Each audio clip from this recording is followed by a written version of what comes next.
มาจากหันละหนีเมื่อกี้หัวเพิ่นรับบ่ได้เสียงมันดังของเขาตะเกียบข้างขวาของเขาตะเกียบมหาสวนสนก็มหาสวน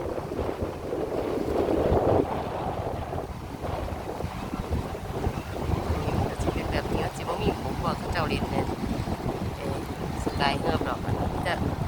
คนไทยจนมาสิมาหนีกันไรเลอะก็ยังไม่รู้เนาะ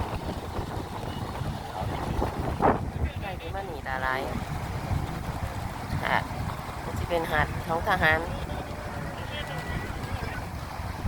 หาดค่ายทหารนี่ก็เป็นสวนสนเห็นปะร้านที่นั่งก็แพงหรอกที่นั่งละ30 บาทใจเพิ่ง